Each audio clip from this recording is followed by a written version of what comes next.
Hmm.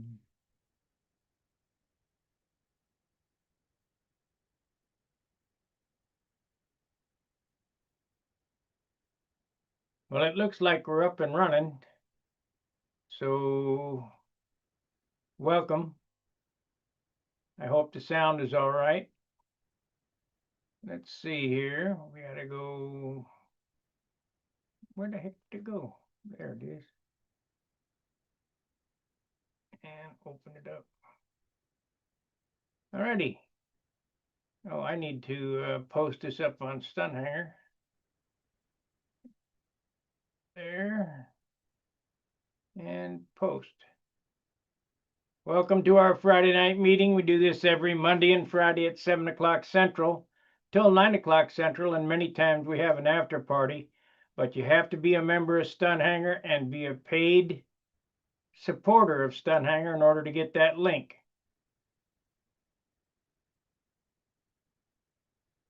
It's fine. Okay, great. Thank you, Larry. I didn't do a video today because I'm still tinkering with this cowl. I did get it all lined. Let me get this pipe off of here. For you guys that are following this project.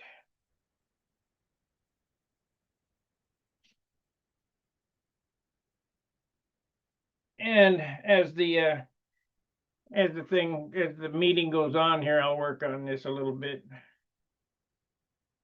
Let's see here. We'll go here. So what I did today was I finished up, edging all the cowl marks with this 64th ply, and I got this down to 15 grams, including the ply. Hey, Gary. Hello.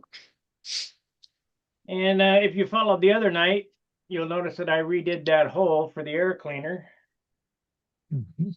And I'm probably going to redo the hole for the needle valve too. I mean, I probably could get away with this, but I don't know. I'd kind of like to have it a little smaller. There we go. Yeah. That's a pretty good fit on the cowl. What's the thickness of the little strips that you put around the edge to kind of even it up and make it pretty? 64th. 64th. Yeah. It's real expensive. It's a 2 foot, a 1 foot by, is it 1 foot by two? No, 1 foot by 4 foot is $50. Yeah, I heard you say that. Yeah. Because it's so thin and hard to do, I I suppose. don't know. Because they can. Yeah, there you go. Yeah, there you go. I don't know. That's all I can figure. I got to figure a way to mount this cowl. I've been racking my brain trying to figure out a good way to mount the cowl now. And I'll get it. It has to roll on, doesn't it? Yeah. Yeah. Yeah, it has to go on. Hmm. You can't put it on like a normal cowl. You gotta roll it on like that over the top of the cylinder and then roll it down over the top. So I'm probably, that's why I had the pipe in it to see if I had any room right here to put some 3/4 inch maple mounts so that I can drill down through the cowl this way and still have room for the pipe to bolt that down. As soon as I get that figured out, I'll cut this top block. Well, I'll make a bottom block and then I'll cut the top off. We'll mold these up and I'll start laying up the wing.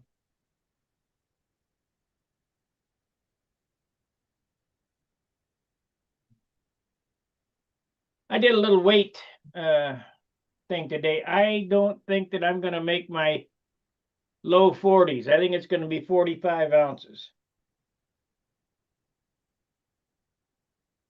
That's the way it goes. And if I put a good paint job on, it'll be 50 ounces. but that's still better than 60 or 70. Yeah. It'll work out.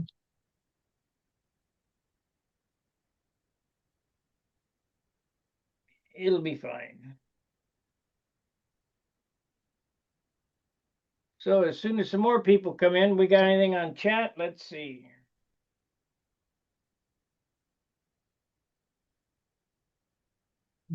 Nope, it's fine. That's all it said. Let's Yeah. pop this out. Pop out chat. There we go, and we'll make this little. So I got the chat popped out, and I can see that. I'll put this on the other screen. Pretty good group on Monday. Yeah, not bad. Uh-uh. Here, I thought they were losing interest in it. Yeah. You like my shirt? Yeah.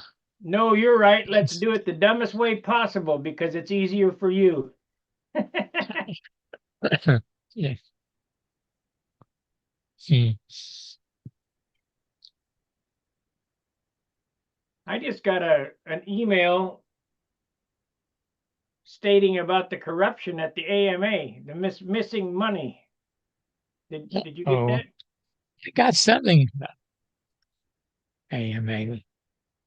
No, this is. I'll read it to you. I won't say who it's from, but we'll read it. Let's see. We got to go here, here. Come on now. Okay. Go here. And oh shoot, I got to go back in my email. I'll give you the outline of it. I won't read you the whole thing.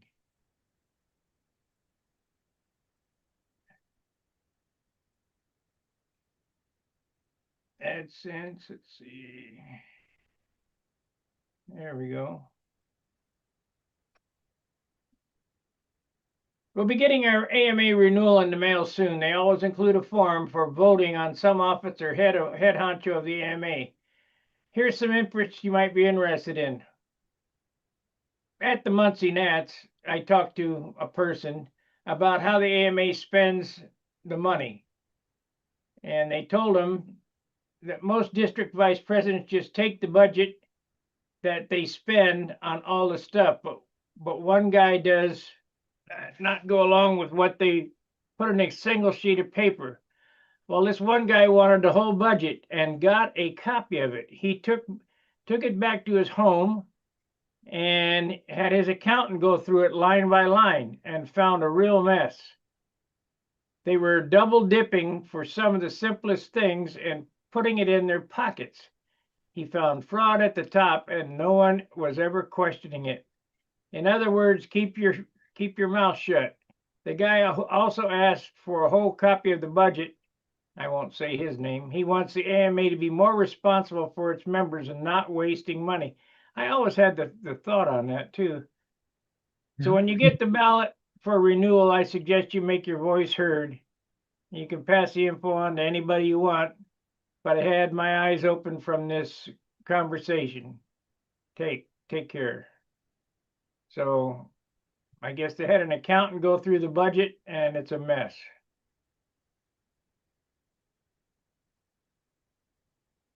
Well, it's no, not a bit surprised it happened like that. Yeah. Well, you go to the AMA and you see this big, beautiful piece of property. They're sharecropping. They're charging us out the butt to use the facility that we already pay for, Yeah. and they don't do anything extra. You know, they mow the lawn. Okay, great. Well, doesn't our dues cover that? What does our dues cover? Nothing. Yeah. Salaries. There was a video on today and it caught my attention because it's exactly how I felt as I was mechanicking. The service writer would say, "We want to make you more money." So you got to work harder.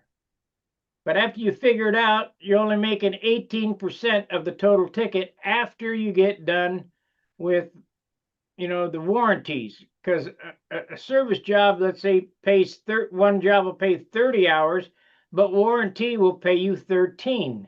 So you lose money in there. So you end up getting, let's say, 20% of the total ticket. Well, the guys up front are making more than you are and doing nothing. And that's how I feel about the AMA. What do they do? Nothing. And them guys got a big salary. President of the AMA, got to be Yeah, knocking down big money. you should have a chart or something that tells you everything, how much goes to what. Let's You know, see. Let me ask you know. Grok. Let's see here. You Ask. Let me get out of this, and we'll go here, and we'll go here.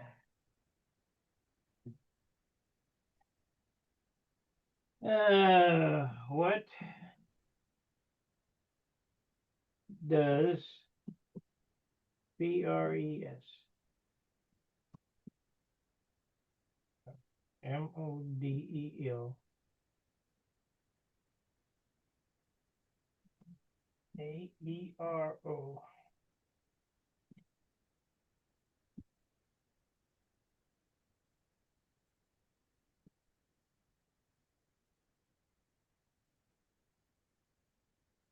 Let's see what they have to say.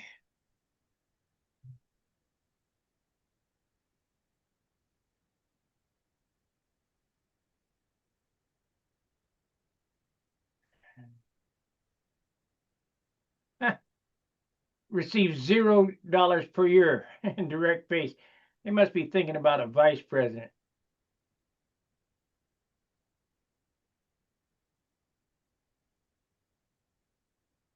Oh, Unless it had a big dip. the executive director paid staff $170,000 per year.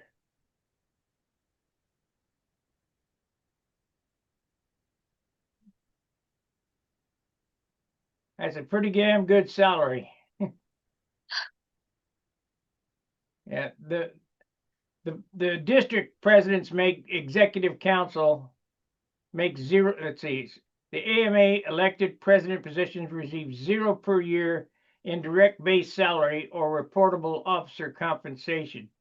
The vice president and elected member of executive council and serves as a volunteer officer through standard travel and direct expenses incurred while representing the organizations are typically reimbursed. Key distinction in AMA leadership is compensation. The AMA president, elected officer, makes zero hyphen, nothing after that, serves elected head of the executive council and a volunteer governing body. The executive director, COO, paid staff $170,000 per year plus benefits.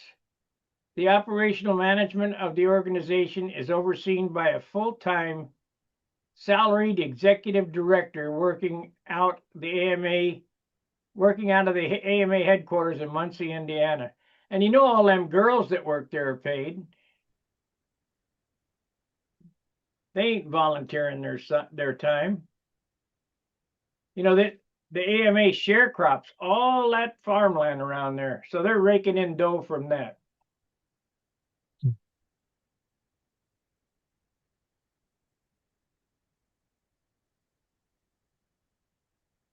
I wonder how many members are in the AMA. Let's ask them that. Go here. How many members? How many active members? How many? 8.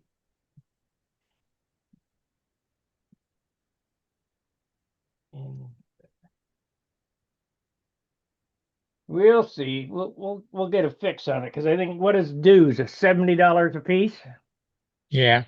or is it more than that? No, I think it's 70 something. Yeah. Yeah. Well, there's 100 and let's see, depending on your youth programs, 165,000 active members, and then they add in some youth member programs to 195. So we'll just take the active members. See how much they're pulling down for this thing. 165,000. 65, 1, 2, 3 times 70. No, not 0.7 times 70. That's only $11.5 million a year.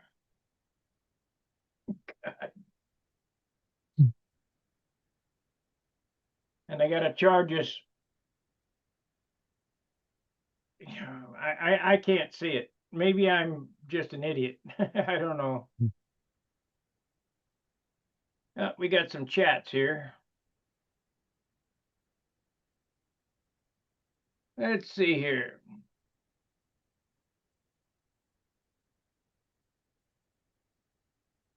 Let's see.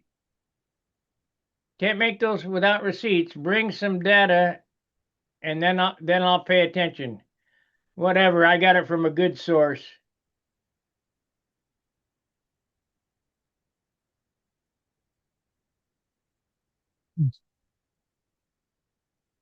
Let's see. Figure that they were double dipping. Of course he is. He should be public since salaries and where our money, what the money's going on. You bet. Evening, everyone. And then, yeah, you got a guy here can no longer afford the AMA at 72-year-old on SSI is more than I can afford. I agree.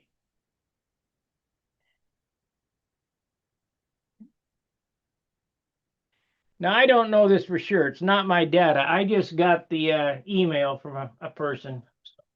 I'm not making any accusations. I'm just reading what's in the email and wondering.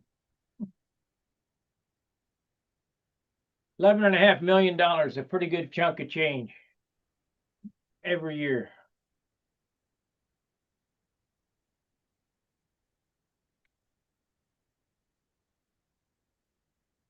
That I don't know how many acres the AMA site is. It's a big place. I don't know what it costs. Probably could find that out too.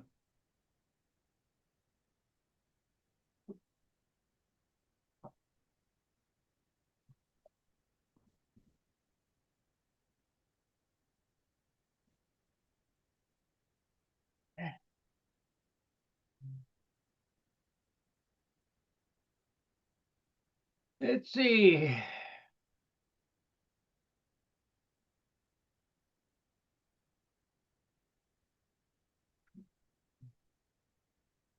I got the same email you did.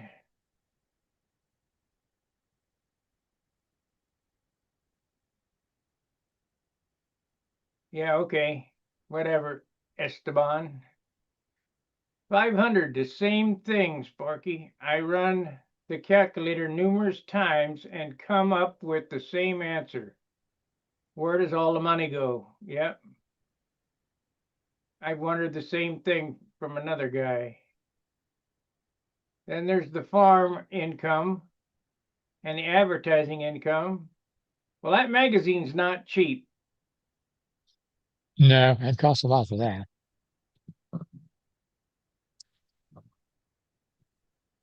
Yeah, it's huge. That magazine's not cheap. And, it used to be $30,000 an issue for Pampa, and we didn't have anywhere near 165,000 members.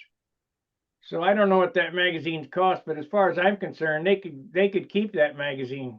It's junk. I got a new one around here. All it is an epoxy mixing tool. I don't even know what happened. Probably threw it away already. Garbage.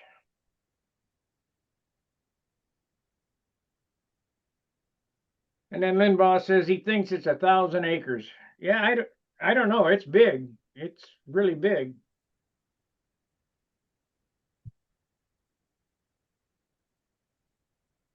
But I can run the math just like, and then you got to think about it. On the repaving the L pad, it was $400,000.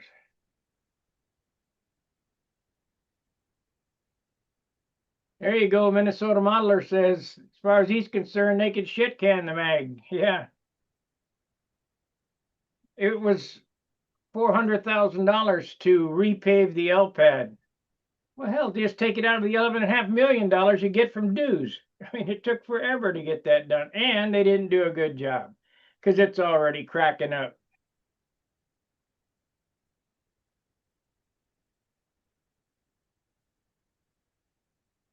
It should have been, I know this sounds crazy, it should have been all dug up and hauled away and then poured a concrete, slab on it with rebar, you know, 8 inches thick or 6 inches thick or whatever the engineers figure out how big it need to be for that, and call it a day. Instead, they keep repaving it. Have you seen it yet, Gary? No. The cracks are right back where they Yeah. were. And at least if they're going to keep that, they need to seal it every year. Yeah, that's probably the problem. The cracks are exactly back. And in another 2 years, they'll be exactly as deep. Ridiculous. Why is it that China can build a road and have it last forever? We can't build a flying circle.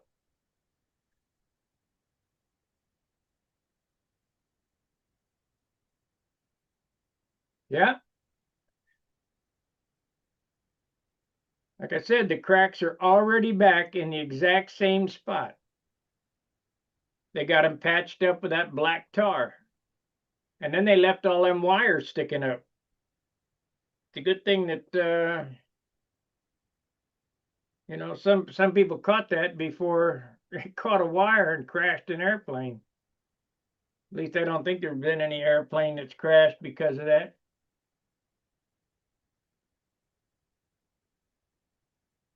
Well, they can do Yeah, what they want. because those airplanes that's using that is not cheap. Well, aside from Mm. the expense of the airplane, it's the amount of time that goes into these things. Let you buy a Yatsenko, then it's just waiting for the shipment.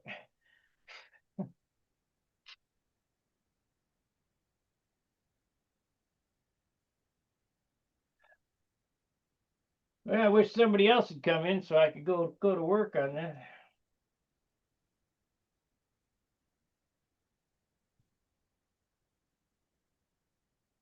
Anybody got anything else to say? I'm watching the peanut gallery.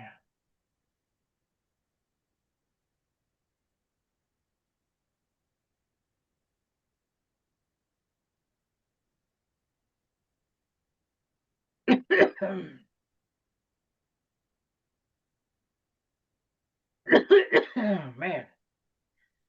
Well, my ear finally quit draining. Man, that was tough. The last 2 days. What caused that?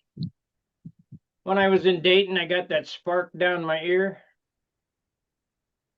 I just threw away the hospital paper too. Workman's comp. I shouldn't have done that. I shredded it. Oh well. So I'm stuck.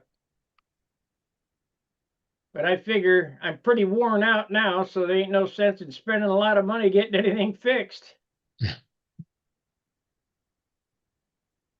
Kind of like an old car. Wonder what caused it to start over again or whatever. I never had them cut my ear off and fix the eardrum. Um,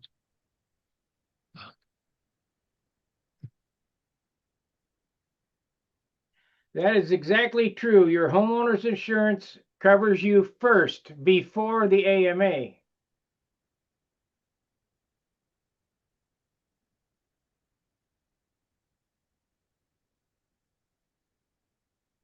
Yeah, can't even buy fuel, no doubt. Yeah, the AMA insurance is useless.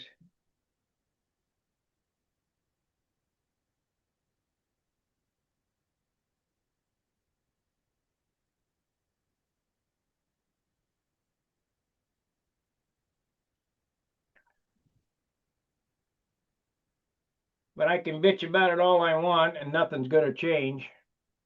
Kind of like everything else.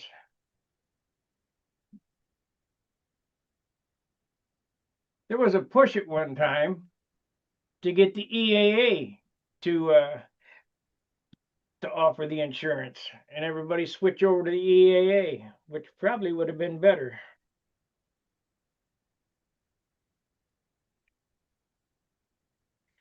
You know that one thing Bob Hunt says, and he is correct about the articles in the magazine.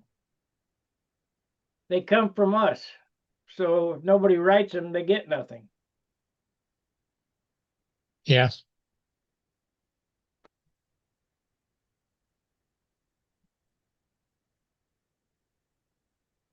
So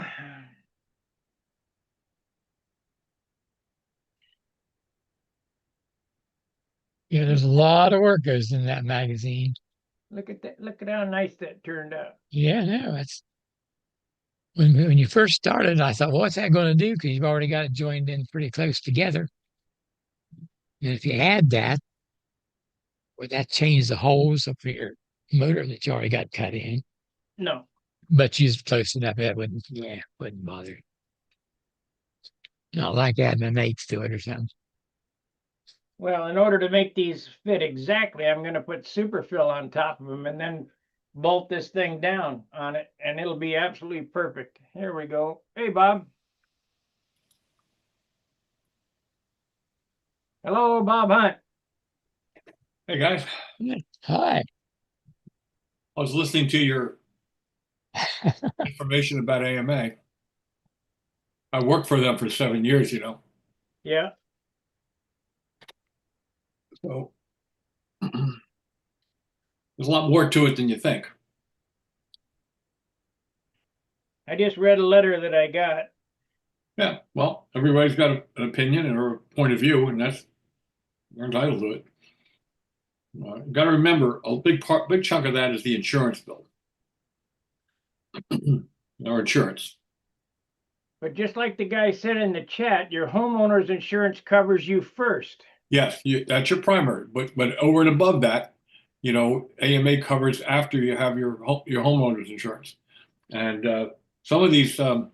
Somebody gets killed or somebody gets maimed, it's going to go way beyond your homeowner's insurance. Way beyond. Way beyond. But having said that, they also make money by leasing that place out for a bunch of different functions. Car shows, rocketry, flower shows, all kinds of stuff. They're leasing it out for that kind of stuff. And you're right, they do have that, leasing it out the farming. I don't think it's a sharecropping. It's more like they just lease it out to somebody to do the actual farming. And they get paid for that. But it's not exactly sharecropping, I don't think. Um, you know, Yeah, well, same I'm just thing, saying, whatever. What do your cows normally weigh? I don't know, You don't maybe try to get them down to a certain weight? what, 12, 15 grams. Yeah, this is 15 grams. Yeah. I had it at 13 grams, but after you put the wood on it, the thing, Yeah. That's nice piece of work, Sparky. yeah, a lot of time. We had them like that when Robbie's Europa originally was set up just like that. Yeah. I don't have that picture of my sorcerer. I don't know what happened to it. I had that back in the 90s.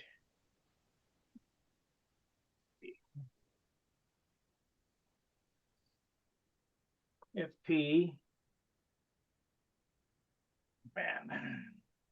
You know, AMA also, not that it does a whole lot of good for us, but they have lobbies down in Washington on our behalf. Yeah. You know, so there are people down there working. Not that it's doing a whole lot, but we'd be worse off without it. What the hell happened to that picture? Right here. Well, the minute they screwed up is a partnering with the drones. Well, if you read what Brett wrote on the thread that Dick Puccini started, there's a lot more to that drone thing. You know, that really didn't. It was going to happen anyway. Um, you're right. It wasn't a good, smart move on Bob Brown's part because he was a hobbyist and he liked the drones and he was the one that got us. What I've heard, he's the one that's got us involved with the drones. But this was going to happen either way. This what happened with the FAA and FBI and all that stuff. It was going to happen either way. Um, and you got to remember too that we're up against people multi-billion dollars, if not trillion-dollar things like Google, Amazon. They want model airplanes out of the way because they want to eventually do drone delivery of product, and they don't want anything in the air that's going to get in their way at their altitudes. So there is that. You know, they're kind of fighting that too. So AMA does more than you think they do, but I'm sure there are discrepancies and things that are not you're not copacetic out there too. Like any big organization, need a little oversight, I think. Yeah, that thing about the double dipping, he got his bookkeeper to look at it. I don't know. I just got the letter. Well, hopefully they'll be able to reconcile that, or sufficiently answer his criticisms. Um, if something is going on, we should know about it. However, I am right about that magazine. It was $30,000 for how many members did we have in Pampa when Tom Morris was doing it? What was $30,000? $30,000 an issue to print Stunt News. No. Well, that's what I heard. Well, I was the editor. Of Stunt News? No, Tom Morris was. I was the editor for 12 years, Sparky. 12 years. Not the Pampa magazine, Stunt News. When Tom did those magazines. I was the editor of Stunt News for 12 years after Tom Morris. Why did it after Tom Morris? Yes. Okay. 12 years. You didn't read my editorials? I don't remember. 99. Here's one right here. This is a Tom Morris edition right here. These things here. Yeah. And after he left, I took over. Actually, Tom McLean took over for a while, and then I took over after he left. Get a more recent issue. I don't have any, I don't think.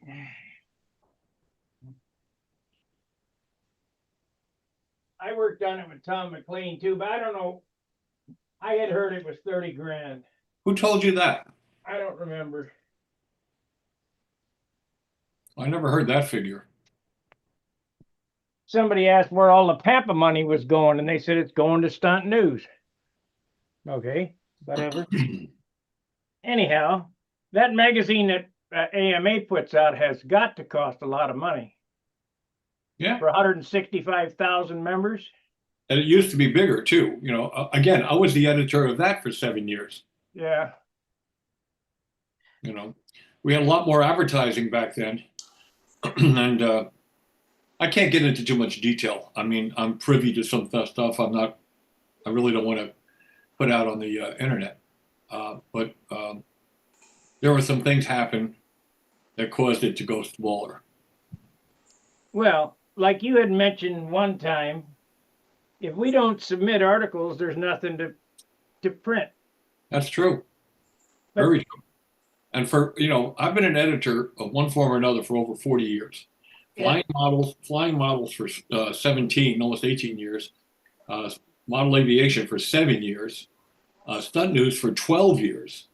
And then video editing for another 6 years. So know a little bit about the editing part of it.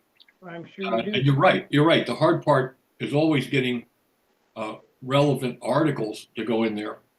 Um, um, if I had a talent as an editor, because being an editor is more than just editing copy. You have grammatical editors who look for syntax and grammar, punctuation, and all that.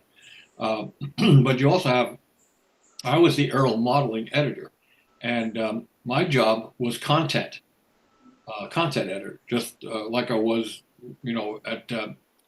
at Stunt News for the most part. I had a grammar editor. I had Chuck Holzapfel and Liz Helm both looking it over. All three of us looked it over and tried to get all this grammar right.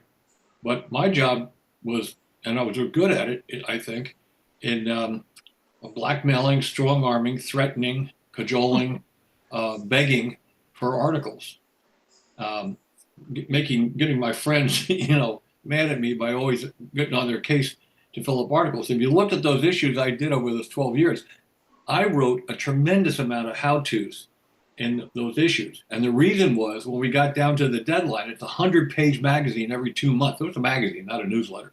Right. And a 100-page magazine every 2 months, bi-monthly. I had to fill 100 pages. And of course, we had the district reports. That filled up some.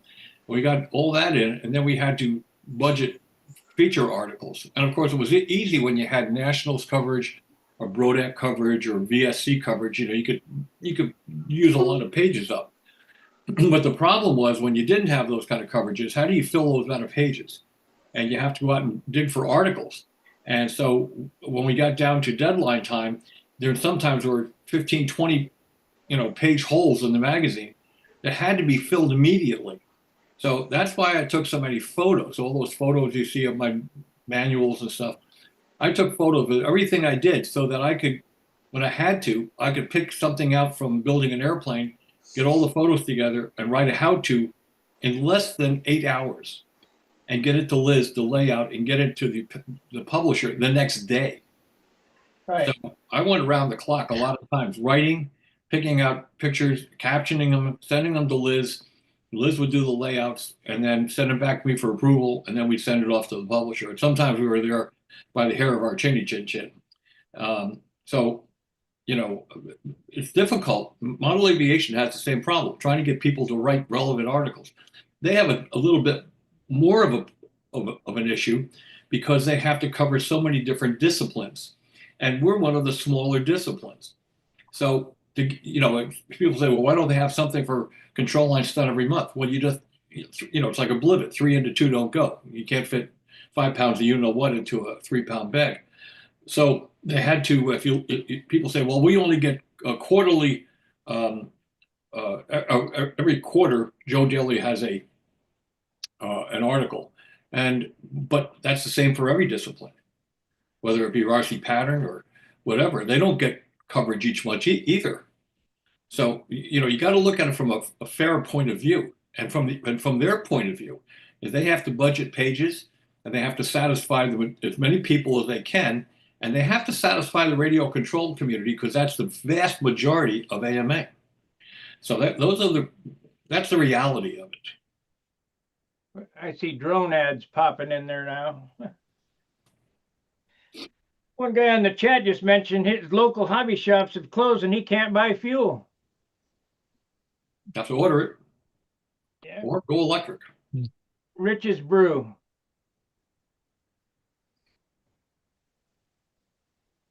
Rich's Brew. He wasn't at the Nats this year. At least I didn't see him. He was over at the combat circles. He was delivering fuel over there. Well, too bad. Did you notice that the speed area is being torn down? Yeah.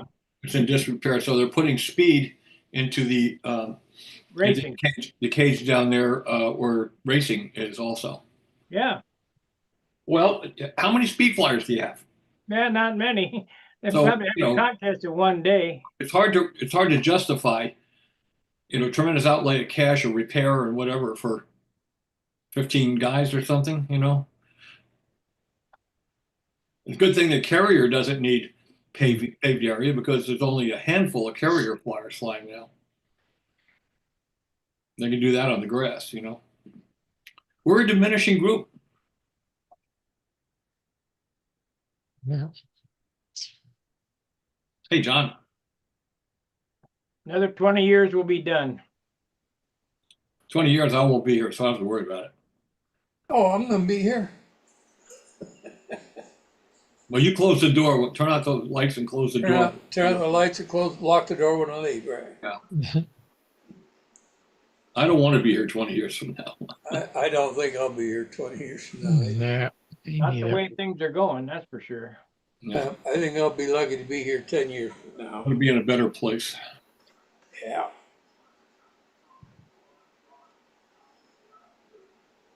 So what's happening? Hard to get on that AMA thing, but I did want to at least tell the other side of the story. There's more to AMA than meets the eye. I mean, there's a lot of club. The clubs have to be registered every year, certified. You have an awful lot of details that have to be taken care of by staff, and most of that staff, I would say 99% of that staff, if not more, don't fly model airplanes. They have no interest in model airplanes whatsoever. Well, you probably already cover this, Bob. But why is membership now $75? What's that? Why is membership $75? Insurance? With all of the income coming in from. Well, they don't have they also have outlay. I mean, they have taxes, and they have, even though we're a nonprofit, they still have taxes on the land and everything.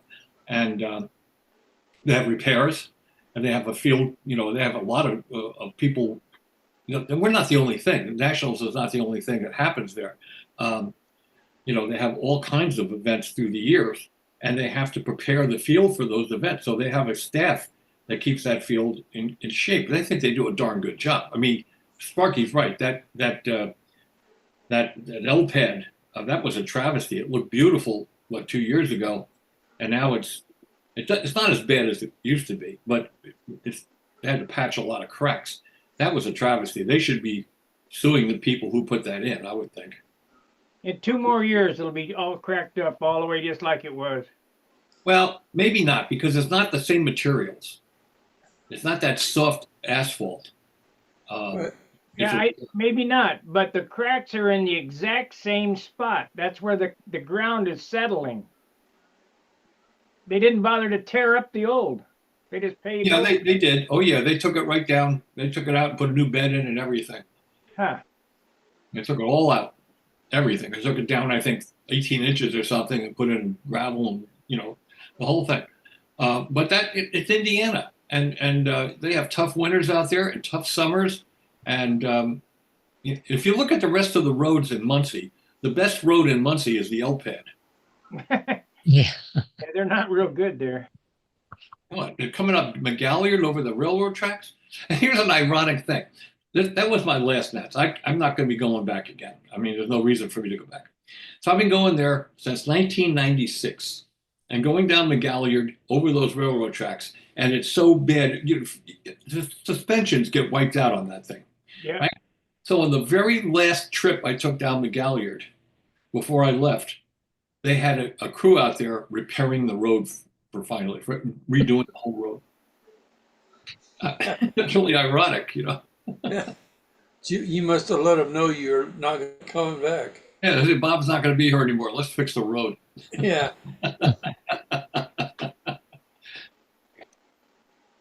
Hey, Ed. Hi, Ed. Ed's frozen. Hi guys, how you doing? Yeah. Oh shoot, I'm getting locked up again. My doggone internet signal again. You're Shoot. still working. We're just impressed how still you could be. Yeah, I restarted on my signals going up and down. Now it's back up, There you go. and so I Yeah. thought we'd be on the road by now, up to our contest. Well, I was pretty busy this week. I don't know if you saw it, but I had to go down for that induction ceremony in West Virginia. I'm just busting your chops. Okay. And that, so, yeah. Contest tomorrow and Sunday, the Bernie Suhansky Memorial Contest. How's the weather supposed to be? Tomorrow is going to be exemplary. It's going to be 3 to 5 mile an hour with the wind, no rain, and just beautiful. Sunday until about 3 o'clock is going to be about 2 to 3% chance of rain, probably overcast, which is good. And 3 o'clock it goes up to 21% chance of rain, and then the winds are going as high as 10. Start out low and then get a little bit higher in the afternoon. So we should be done by the time it gets 10 or 12. Wow. And if you can't find 10, Our Sunday's looking bad here, and that, but no, I just got back in town and things and stuff, so it was pretty busy. Yeah. And that. The Nats was pretty good weather this year. Oh, great weather. Not bad. Was there any rain at all except for that one night that rained downtown? It didn't even rain at the field that much. Was there any rain? Yes. Yeah. I stayed on the field, and Yeah. it rained on me one night. But it didn't rain during the day, No. and they didn't have much wind, and it was reasonable temperatures, which is for Muncie crazy. Yeah, I've seen it scorching there, that's for sure, and windy. And rainy, and just remember the year it had the floods? All the low areas were flooded like lakes. Yeah. That was crazy. And then all the cars that went down to the grass circle got stuck in the grass circle, and they had to get tow trucks to come tow them out. That was crazy. I think that's the year that the monsoon came through when I was on Circle 1. And I just was getting ready to take off, and then they waved it off and looked off to the, I guess that's east. No, it's west towards Muncie. And you could see that big row, wall of rain coming in. They waved me off. He was just about to let it go. And I said, oh, shit. And we stopped the engine, pointed it down, looked at the cloud, and then walked the lines in the airplane back underneath the pavilion. And just as I got there, it just opened up. That happened to me in 2012. I drew the last flight, and I was in contention. I mean, it was like I ended up third, but I was in contention to win that thing. I had the coveted last flight. I was ready to put in a boomer, and a storm came in. You couldn't even see. I mean, it was like, and they didn't give me another flight. They should have given me another flight because I didn't have the same conditions as everybody else. And when I landed, my buddy Weeder ran over to the airplane, disconnected it, and ran to the pavilion with the airplane to save the airplane, which was great. And then he was going to his car down in the parking lot, and he was in white shorts, and he slipped, and he fell right down that embankment, and he was just total mud. Yeah. Poor guy. You don't like the weather in Muncie? Wait 5 minutes, it'll change.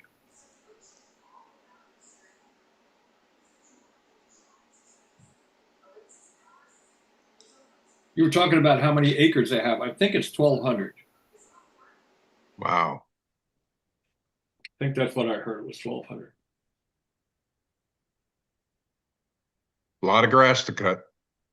Well, it's a lot of farming there. They lease it out to farmers to grow corn, and used to grow every other year soybean and then corn. Soybean was great because you didn't have the turbulence from the corn, but now it's all corn. They don't bring the soybeans back no more? No. What I really liked about it was that hobby shop that was there. Oh, that was great, wasn't it? Right on the edge of the field, you could go from right off the field right into the hobby shop's parking lot. That was great. That was a good hobby shop too. He made a big mistake by not doing mail order. Yeah, well,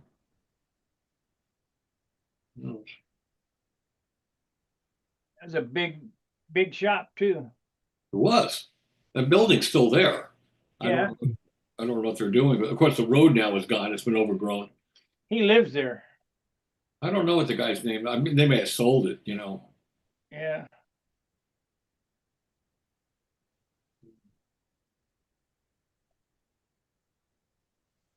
It dropped out. Ed dropped out. Yeah.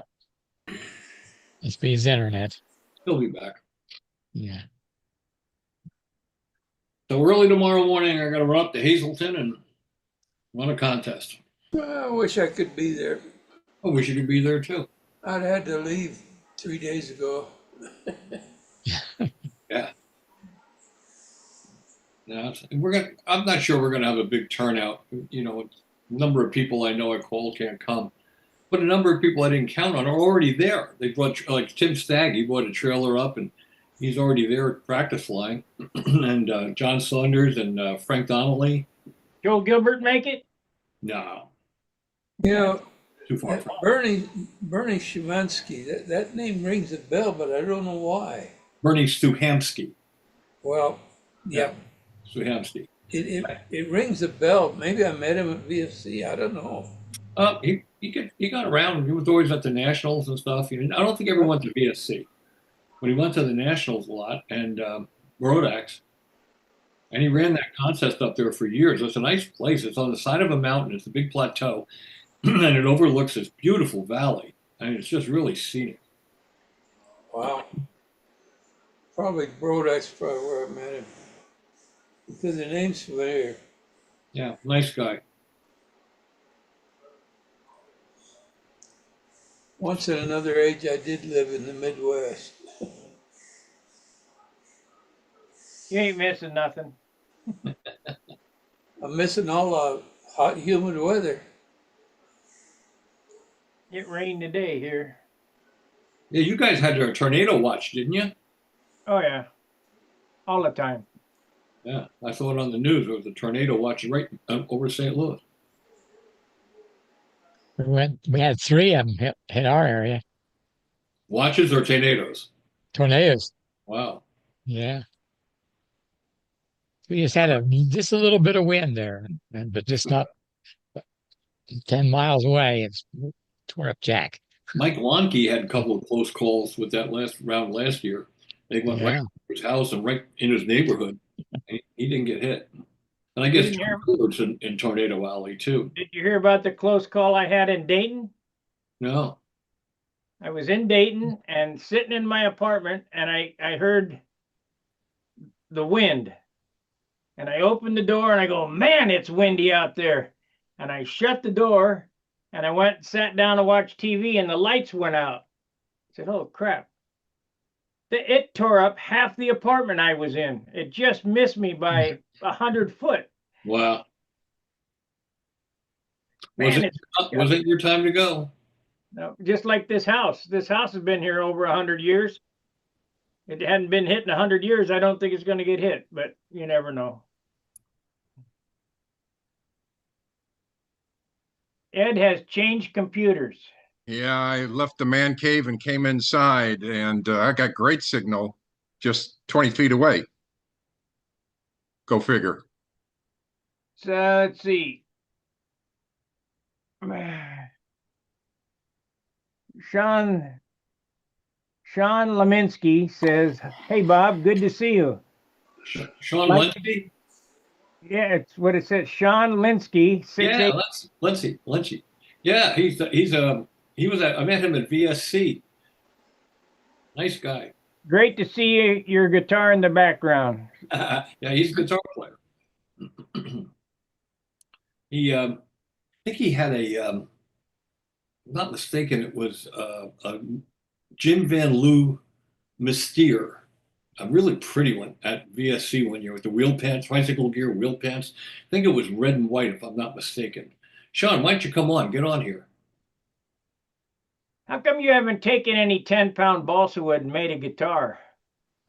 Well, balsa wood would not be a really good tone wood. Yeah, but how about if you put Z-Epoxy over it? I've been working on two guitars. I got a Martin D28 herringbone I'm working on and a Gibson J200. I always like that. Hemi Lou Harris plays that. I've been working on them, but they're on the back burner right now. I have a set of violin plans around here. Real, You could build a beautiful instrument, I'm sure. yeah, probably. But I was thinking, why not do a guitar like that? And the way they do a violin, I don't know how they do guitars, but they carve the inside. It's got a big lump, and it goes Yeah. like Yeah.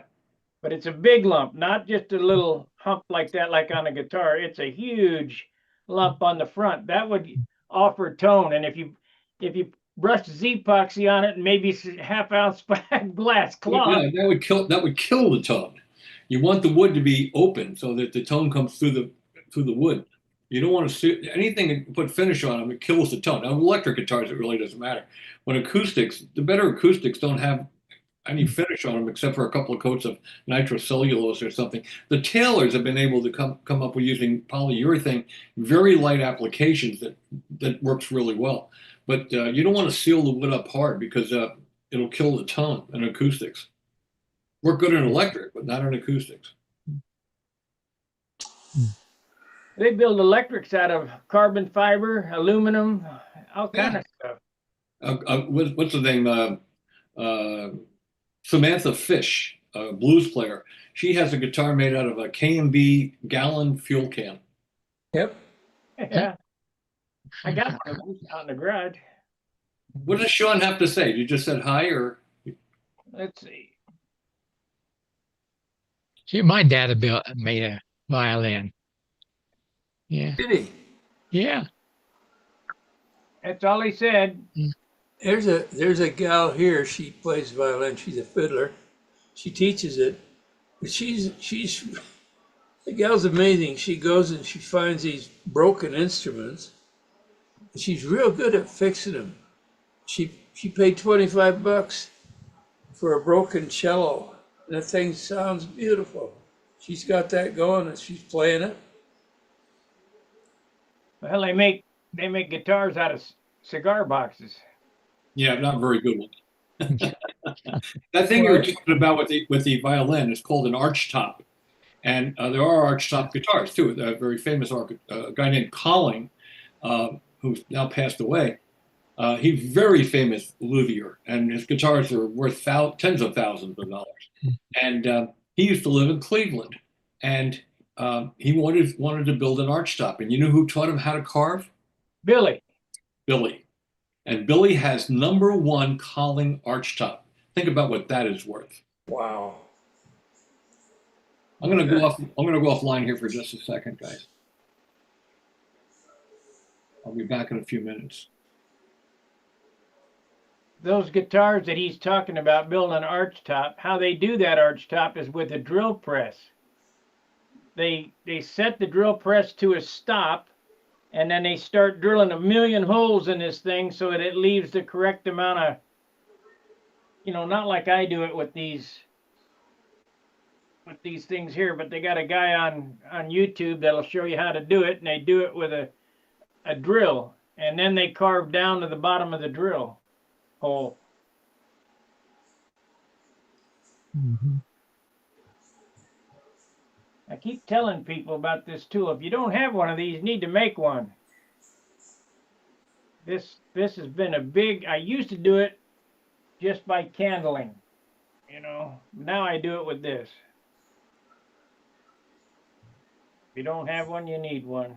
That tells you exactly how thick your thing is. You measure this down here.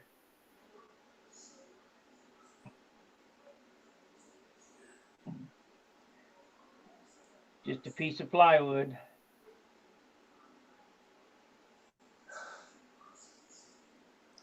I got to forming most of mine, so Well, I was going to mold all this, but this shape is so ridiculous. There's no way you could have molded it. yeah, it's true. You'd get it molded to right here, and then when you start doing this, and it's just not worth it. Well, if you do it more like a T-bird where it's a slant all the way from the back to the very front on the top side of it, it's slanted. It doesn't have that notch in it like you've got there. you can mold it If you look at up this, a lot further, I guess. see how tall this side of the cowl is to clear the engine? And then That's that notch I'm talking about. See, and then You- you've got a straight line there. if you took that straight line, that looks like it'd line up to go straight clear back to the back corner of that cowl, and you wouldn't have that notch in there at all. Need to relieve this a little more. You wouldn't believe how much time I got in this canopy or this cowl. This is the cowl shape I'm referring to. Yeah, See, there's no notch. yeah. That makes it a little easier to form.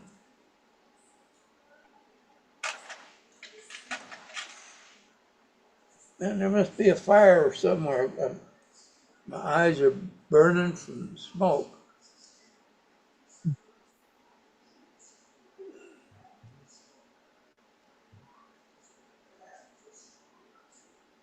I got at least 8 hours in this cowl. Oh, I bet. Looks good though. And it ain't done. Of course, I will never be able to compete with Ted Fancher. Oh man, that guy was an artist.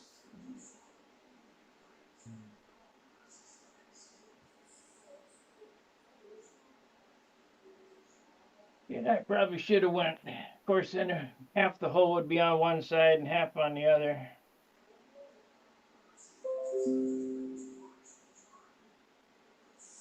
Yeah, I could have done it that way, I suppose. You talking about the hole for the needle valve? No, the hole for the engine sticking out. Oh, that's this one worked out like that. But the hole for the needle valve, half's Yeah. on one side, half's on the other. Hole for the needle valve on this one is at an angle. Yeah. Oh yeah. So in order for that angle to meet right at the brake line, the cowl would have to be way up. The cowl line would have to be way up here That's a fact. to go through that cowl line. 6 to 1, half dozen the other. This will work. Well, that's worked for years. That kind.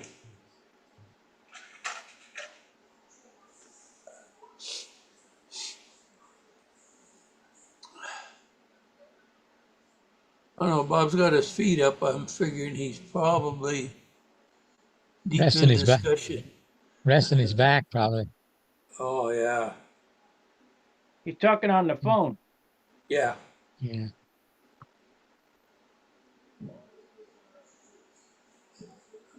Oh, yeah.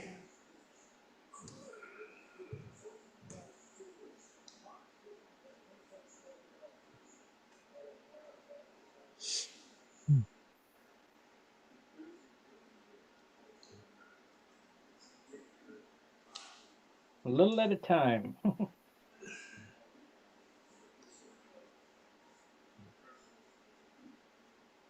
Yeah, Ed, that them tornadoes went through. One come pretty close to your field there. Wing nuts. Actually, it was close, but when I checked the camera afterwards, the camera didn't go off line, and everything was in place. Yeah.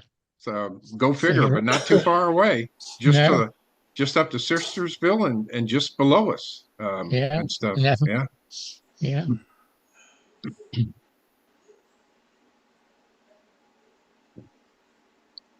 And it was between me and St. Mary's. Yeah. So, yeah.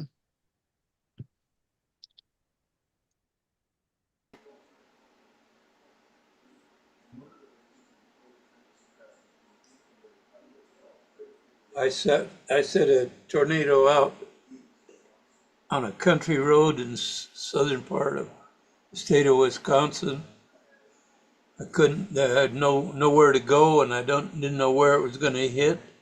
It went real close to me. That's a terrible sound to listen to. and everything I've read that says they sound like a train, and they do. Sound just like a train. Sounded to me like it was windy. Man, it's windy out there. Yeah. Well, you got that, but it's got that woof, woof, woof sound. That's not even right. Dark, middle of the day, 1 o'clock in the afternoon, and it was dark outside. Like if I had been driving, I would have had to have my lights on.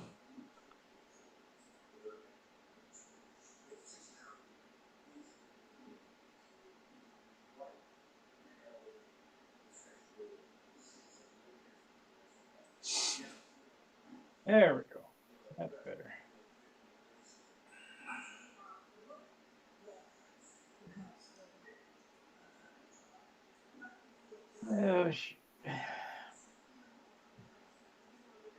Oh, Man. So, John, is all the fires gone there that's close to you, or they're still going? There's a couple that are still going weekly, very weak. But for the most part, they're all gone. But then we get, the way the wind pattern goes, they have a big fire in California or Arizona, why it blows right up here.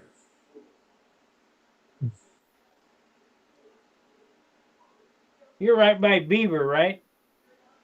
Close to it, about 40 miles, 40, 50 miles away. You know where the TSA is in Beaver? Yeah. That's where I used to work. Oh, yeah. Yeah. Long time ago. Beaver's changed a lot since then. And you would recognize St. George.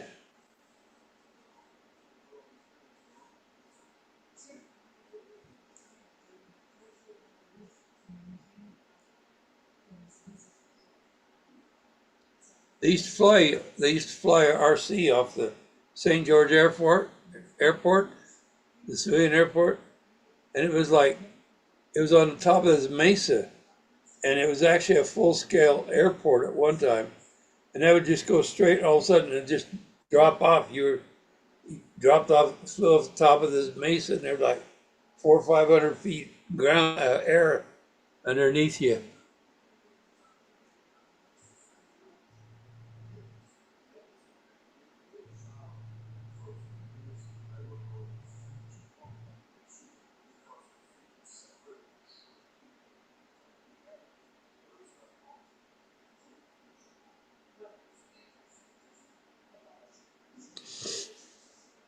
Yeah, I don't know if you heard it or not. I don't think I'm going to make my 42-ounce mark. I think it's going to be closer to 45 to 50 on this. Heavy wood. Just a lot of it. A lot of heavy parts, the engine, Yeah. spinner, and fuselage. So did you cant the engine that way to get a side exhaust to go down the center? Yep. Looks like you did a good job of it. Here's the pipe I made. Oh, nice. The pipe goes here, like so. Yeah. The engine rolls out with the RC mount. Is that one of those Weebris? No, it's a OS 32F. Okay. And then the cowl goes on like so. Got to figure out how to mount it yet. Come on now. There we go. Cowl goes on like so. Let me put that down there.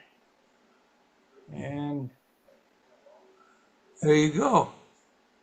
Looks to me like you're either gonna have to put a pin up at the front and put two legs on the back and screw through the fuselage type thing, or you could go right about middle of the thing, go straight through the center, down to a center mount. You think two screws will hold it on the side here? Yeah, but I'd put a pin up at the front end of the bottom half of the nose ring. You can't. You can't? No, because this cowl has to roll on. There's no room, Oh, okay, yeah.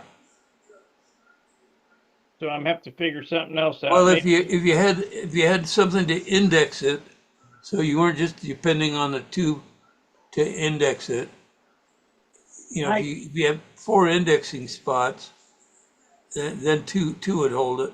I was thinking of a piece of maple motor mount right here with a blind nut in it, a 256 screw with a screw going down.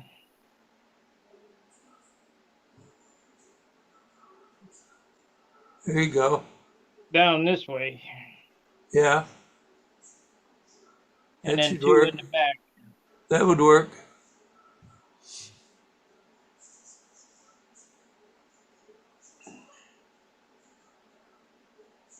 Two in the back, 1 in the front. I don't like those side mounted stupid cowl mounts. They look cheap, terrible. Yeah. We could deal with 1 here and 1 there and 1 there on each side of the pipe.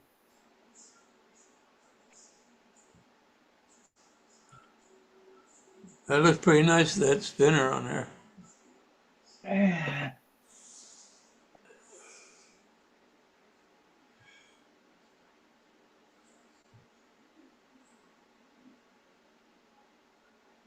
This is an airplane that's before the Continental.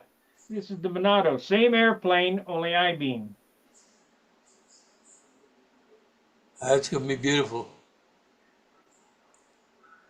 I already figured out how I'm going to paint it.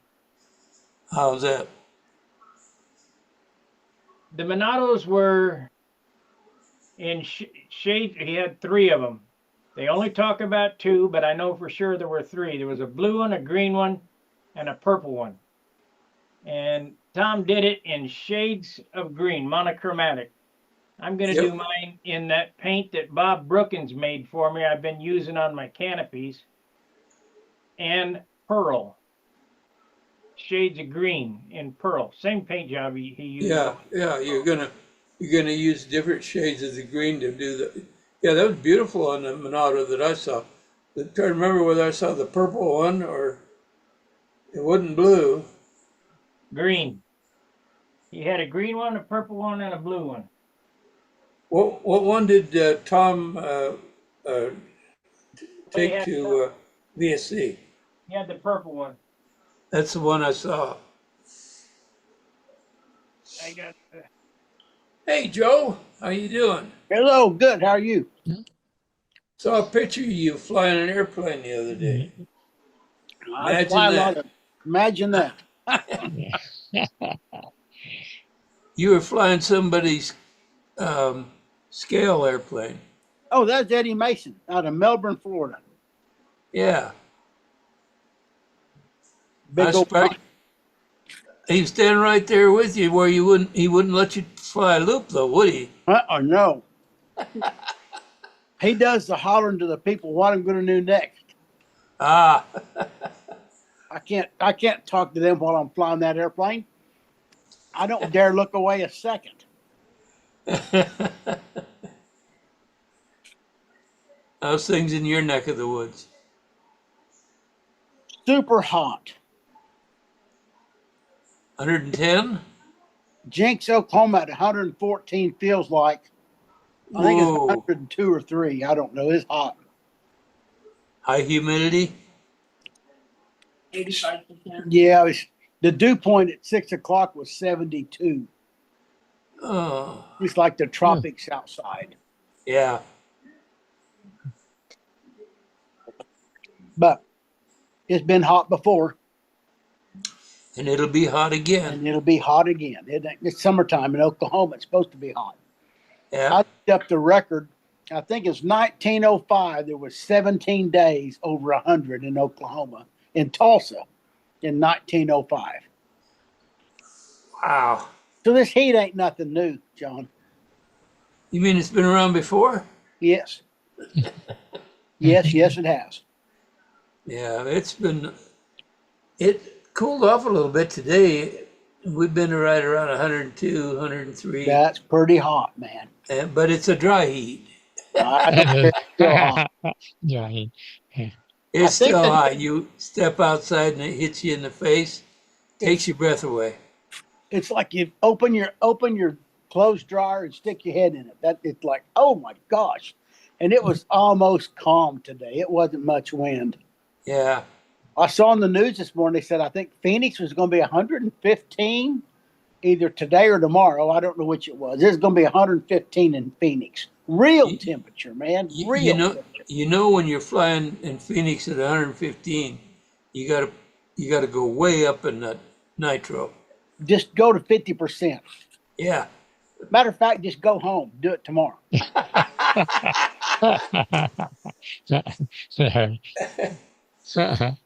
I was at a contest there in Phoenix once, and I got my first flight in on my regular 10%, and I went up for my second flight. It was in the afternoon. It was like 2 or 3 o'clock in the afternoon, and it'd gone from about 85, 87 on the first flight to 110. Oh, son. And I could hardly get enough power. I had to call the flight off and go talk to somebody. Why don't I have any power? There's no air. Look, Yeah. on that situation, the prop don't work, the wings don't work, the flaps neller don't work, and the engine's suffering, and the pilot's hot. Yeah. Yeah. You can put the nitro to the motor and make the engine and the prop happy, but you ain't gonna make the flaps and the elevators happy, and the pilot's still gonna sweat. Well, you're as I used to say on the hind one. That's right. It did. It's But if especially if the planes hit real heavy, you know. the worst I ever flew in was at Albuquerque, and was at that field where they fly, and it was density altitude was like 8,700 feet. I Oh, put my 30% nitro to Big Blue, put nose weight on it, and opened the handle as wide as I could get it, and flew. And it still wasn't great, but I whooped him. Yeah, you got through it. Oh, Carl Shoup, you know, he probably has the highest altitude control line flight ever. I remember reading about that one time. Yeah, he was going back home, and there's some pass that he goes over to get into Colorado. There, it's like 10,000, 13,000 That is feet. way up there. And so he got there in the parking lot, and he took his FA combat ship out and put up a flight. Yeah, good for him. What you got, Robert? That's the one you saw right there, John. Yeah, that's the one. Who's this at? I think I've seen that before too. But Oh, that's there's the green one right there, all right. and there's the purple one. But they don't have a picture of it. It says Warden's first Blue Monado was sold back to our black flying buddy George Phillips, who was a bass guitarist, clarinet, and sax player for Bo Diddley and Elvis Presley.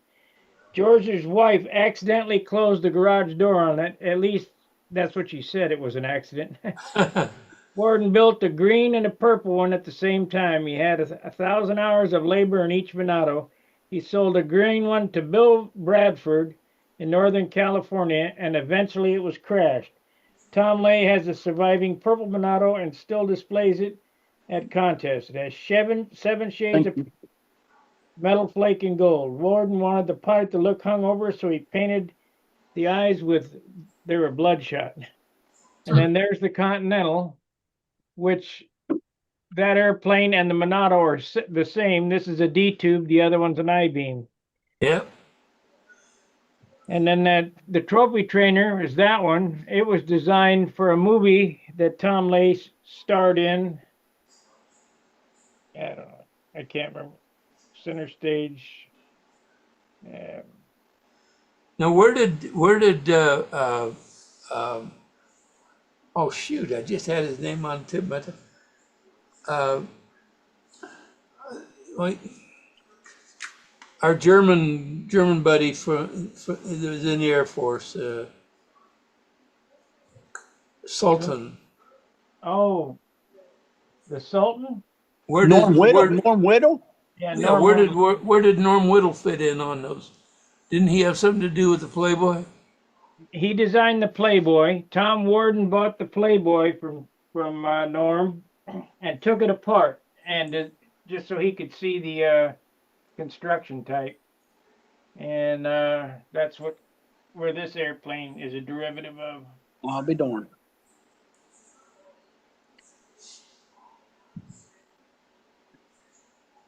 Is a trophy trainer a straight leading edge or is it tapered leading edge? It's a Hershey bar wing. Hershey bar. I thought it was. And he designed that one too. Yeah. It was designed for a movie called Top Flight or Flight Streak or something like that Tom Lay starred in. He wanted to fly the Continental, and Tom said, ain't no way. And so they built that profile. They used the Continental in the movie, but for the flying scenes, the trophy trainer was flown. In case somebody busted it. Yeah. Well, I never forget Tom Lay was asked how that Monado handled. He flew it via sea sometime back. And 49 his answer Merc. was like a lowered 49 Merc. Yeah. But Tom could fly it. Yeah. He got third place at the Nats, and he missed a maneuver. He didn't get. Really? Yeah, he didn't get Wow. pattern points and still got third place. So that's how good he was. Yeah.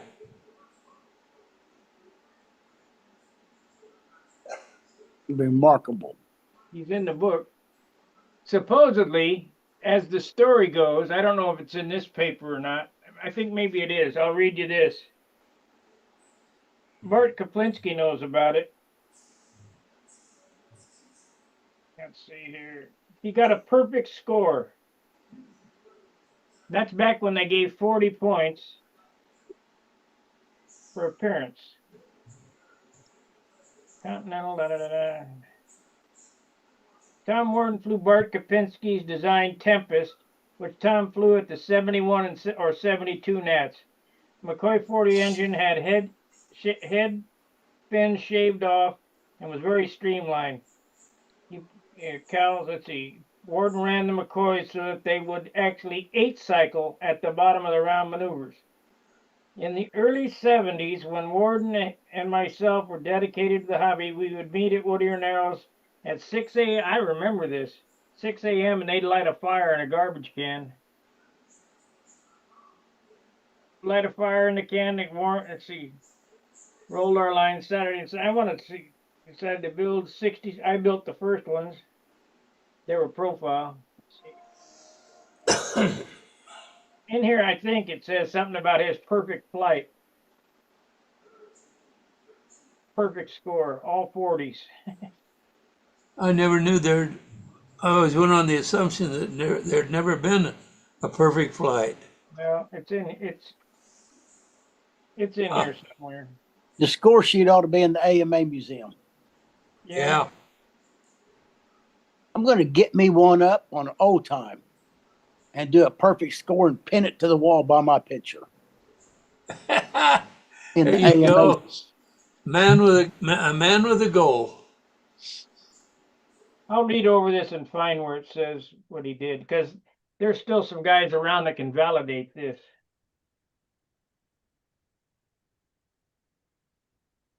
Is Bill Warwood autofly? That's the set. Oh yeah, here we go, right here. Warden's Watermelon was a modified Nobler, and he was the only flyer ever to receive a perfect flight score, even though we all know that shouldn't be possible. It was at the 1969 Southwest Regionals in Buckeye, Arizona. Bart, Whiteley, and Delaney pouted for a month or so. Tom's Continental was the cover of Model Airplane News in '71, several years after it was built. The Continental was the same design as the Monados, only with a D-tube. The Continental and Monado are identical areas and specs. The Monado was on the cover of Model Airplane News August of '69. Worden copied the aerobatic pilot Art Shaw's paint scheme from the Chipmunk onto the trophy trainer and the Continental. Now here we go. Tom Worden built this profile trophy trainer for a 1970 USC movie which Tom Lace starred in as J.D., the president of a model airplane club, movie titled Flight Streak. Worden built and painted the trophy trainer the same as the Continental because he wouldn't loan the Continental for the flying scenes of the movie. Bart Koplinski designed and flew a 71. Oh, Tom Worden's Bart Koplinski designed Tempest, which he flew at the 71 or 72 Nats. And it talks about the heads being shaved, blah, blah, blah.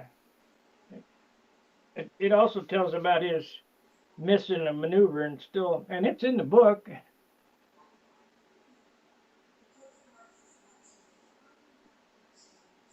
I don't know. His last airplane was a PT-19, but that's not true. Tom Lay finished the airplane and sold it to Gordon Delaney, so Gordon would know about this perfect flight. Yeah, he would know. Right. Ask Gordon the arm wrestling story sometime. I think the PT-9 is on display in Gordon and Sandy Delaney's entry into their home. Sometimes ask me to explain the dual muffler pressure fittings on the fuel tank. Final example of Worden's humor. I hope this article brings you as much joy as did make me preparing it.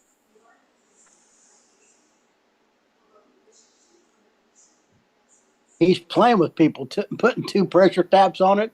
He just messing. That's all good. Just take your LA-46 head off and rotate it 180 degrees and screw it back on. And then tell everybody it makes it run better. Except the baffle would hit the head. Not on the LA-46. Is it a flat top piston? Mm-hmm. I did it one time. I got mad at it, and I dremeled it out with the Dremel to make a domed head, sanded it back down. I put it back on backwards, and I started the screws and said, dang it, it's on backwards. And I was so mad at it, I wouldn't change it. And it run beautiful, so I just left it alone. Custom. Made it run better. Turn the head backwards.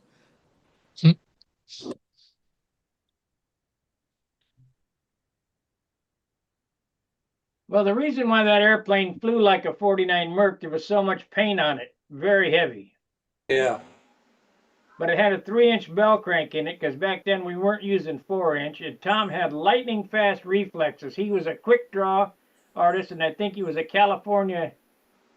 weightlifter and a quick draw, drawing pistols, and a California champion.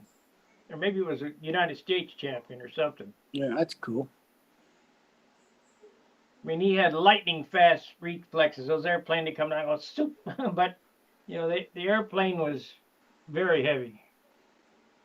I think it'll fly much better with 20 ounces off of it. Yeah. What engine for a trophy trainer? Is that a 35 sized airplane? Yeah, Worden used McCoy 40s on everything. Oh, I got a McCoy 40. That'd be a perfect. I think I have a kit, maybe. I don't know. But if you build it light, an LA-25 would pull it. It's not a big airplane, isn't it? 550, not even that much. 520-inch wing, maybe. Yeah, it's small. About that. Even littler, maybe. I bet you an LA-25 would pull that airplane if you built it light. Yeah.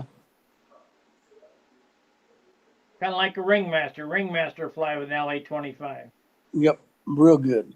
Because you got to remember, McCoy 40, that was a big motor back then for us, Oh, yes.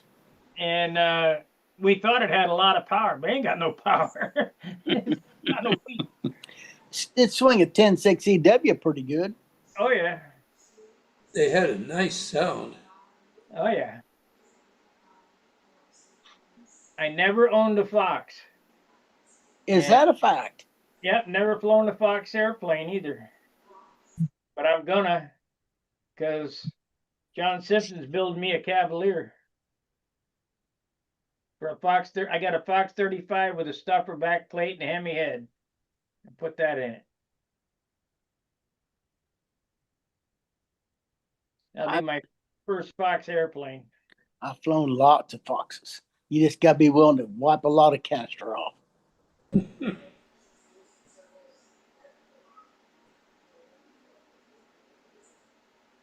But I think Oh, we this, didn't do that when I was a kid. That way our paint on our airplanes didn't crack. my my Continental has the Super Tiger 46 in it. And the 46 is heavier than the 32. And this 32 will put out more power than the 46 Yes, it will. on a pipe. Oh, yes. An LA 46 on a pipe's a monster motor. I've done that too. They'll make a lot of power. You weren't around. Did you see my Viper with a FP40 on a pipe? Nope, never saw that. It's in the Model Airplane News magazine, AMA magazine in '91. I had an angled exhaust stack on it, and Bob McDonald made me a wraparound header. I used a less nearing pipe. It worked good. Yeah. It worked real good. I had an FP40 on a Pathfinder with a pipe. It worked good. It's kind of nice because I just used the coupler there and I just kind of angled the pipe to where it got onto the center line of the fuselage.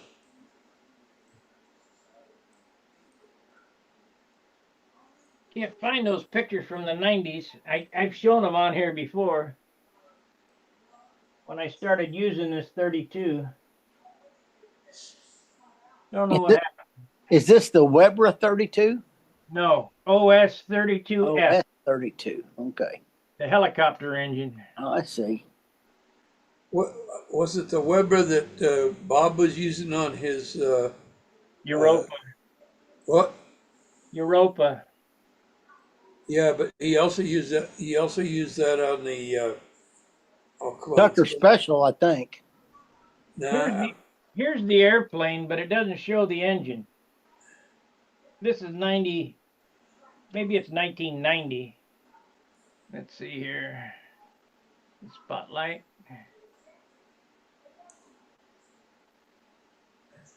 That's a highly tapered wing too. Yeah, that's a Continental wing. Is it? Yep. I think I shortened the wingspan on this though by 2 inches. If I remember right. That's an airplane called the Sorcerer.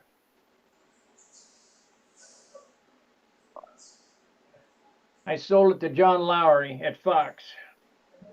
I knew John. He lived down in Haskell or Bigsby 1. Where'd he live? is he still alive? No, I don't think. No, he's not. I think it's Haskell when I knew him. He lived in Haskell. He was cutting kits in balsa and had stuff out in the garage. Yeah. Cutting kits in those years. They were going to kit that. This is the airplane with the FP40 on it. That's a Viper. Same wing. Oh yeah. That's the one that's in the magazine in '90. So what area is that? Is that 650? It's as big as the Continental. It's the same wing. Okay. This is a beam wing airplane, finished in aerogloss dope. Man, I missed that dope. We got here. That's Ken Grasser. Oh, here we go. Here's that Sorcerer airplane with the engine canted. Let me make it big.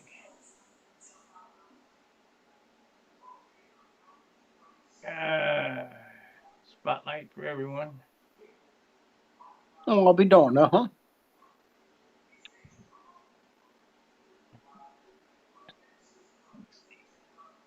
Did you know this guy, Joe? I haven't seen him. I think he died, but I'm not sure. Is that Byron Barker? No, Ken Grasser. I never knew Ken Gasser. No, I don't know him. Here.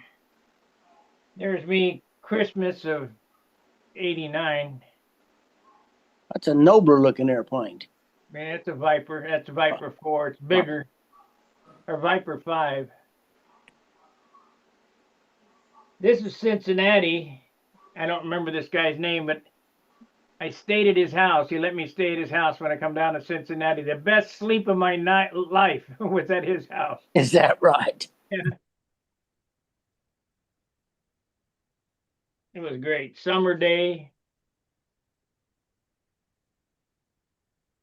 He kicked his kid out of his room, and I slept in the kid's room. I know the bed was the best you ever slept in. Ever. Never slept any better. He was a scale guy. That's when I met Casminato. That's probably 88 or 89 down in Cincinnati.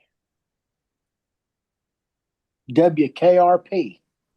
WKRP, yep. Right across the way from Lunken Airport.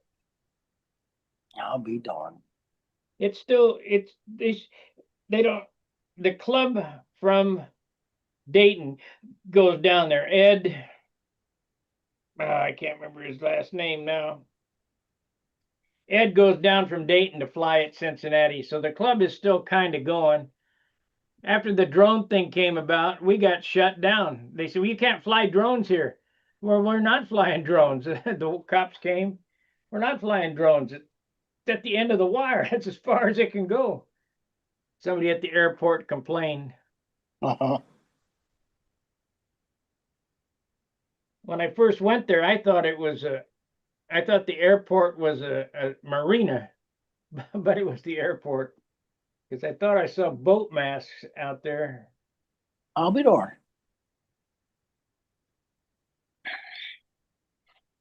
I don't guess I've ever flown in Dayton that I know of. Oh, Cincinnati. You ever fly there? Uh-uh. We used to fly down at Byron Barker's New Albany. You ever been there? Nope. That was a dirt circle, oiled. Is that right? It wasn't bad. Yeah. In Joplin, Missouri, when I was a little kid, at Schiffendecker Park, there in the southwest Joplin, had a big park called Schiffendecker, and there was two donut circles there they flew on. When I was 6 years old, 5 and 6, I remember going out there, Dad. They had a Grumman. The swept wing one was the Panther, wasn't it, or was it the Cougar? Which Grumman was the swept wing, the Cougar or the Panther? The Cougar was swept wing, wasn't it? I think so. They had a Cougar out there, and you could crawl from the intake out the tailpipe. It was all gutted. We played in that. I'm sure I cut my finger crawling and knees through that rascal. I went all over that airplane. And that'd been before 65. You were a little kid then. Little bitty kid. Yeah, I was little. And the old airplanes always smelled a certain way. Yeah, jet fuel. Number 4.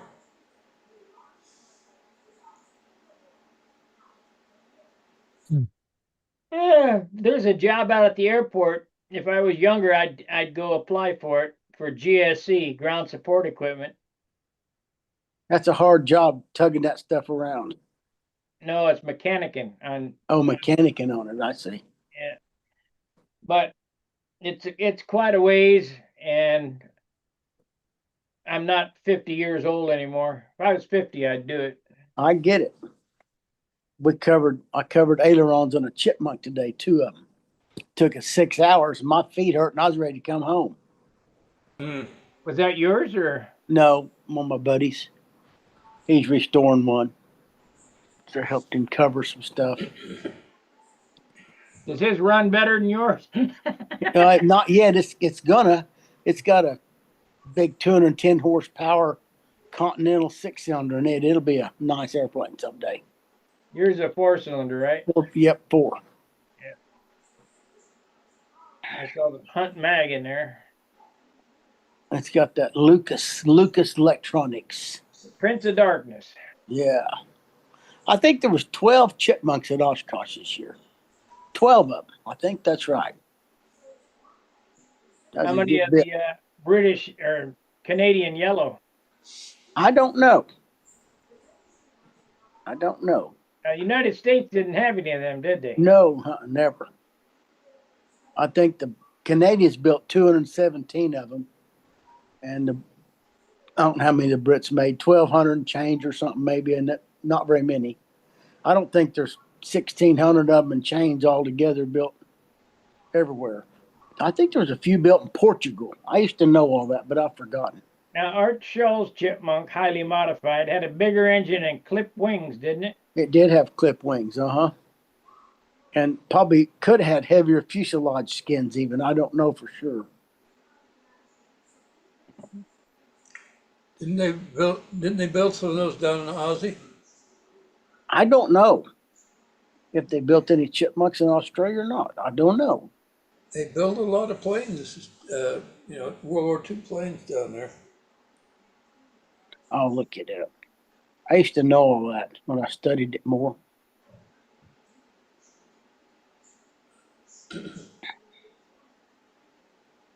I think Chris McMillan used to have a Pitts. Yes, he did.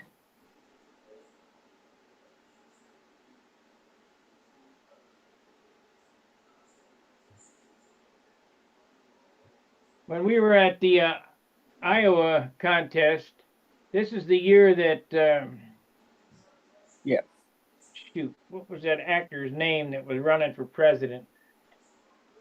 He played on Law and Order or something like that. What the hell was his name? Anyway, Fred something or other. No, it wasn't Fred Gwynn. What the hell is his name? Anyhow, we had at the airport, they had a Stearman fly in, and about 100 Stearmans flew in there. That was cool. Yeah. So, Canada, United Kingdom, and Portugal, John, and there's 1284 produced by all the nations. Okay. I knew it wasn't that many. There's only 217 like mine built, the Canadian version. Then the British took the plans and they changed a bunch of stuff in them. But see, my airplane's got all American standard rivets and aluminums and all that. Just the engine's British standard. But the British ones were built with metric system and they lightened the skins. And I think their planes are a little lighter. I don't know exactly right, 18 pounds or something. You don't have any Wentworth on that? Yes, the engine's all. No, I don't know if it's Wentworth. It's British standard, I think. That's Wentworth. Okay, that's what it is then. It's Rolls Royce, whatever Rolls Royce used. I don't have any Wentworth tools, but I got metric tools that I've ground and filed on, American tools I've ground and filed on to make stuff fit. Yeah, because that Wentworth standard is really weird. It's a little different. There's some things that fit pretty close, but you can 2964 over 31 seconds. There's some, yeah.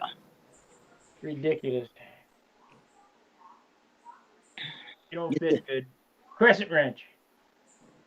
Yeah, that's rich. Oh, shoot. I don't know. I used to have all them tools. I got rid of them. When I got rid of my Triumph, I got rid of them. All you about need to do most of your maintenance is small set of wrenches and quarter-inch drive sockets. You don't do much heavy maintenance, hopefully. Well, you had that engine torn apart when I was there. I've had it twice so far. Hope no more. I hope no more. I just heard gunshots out there. That sounds wonderful. It's an everyday occurrence here.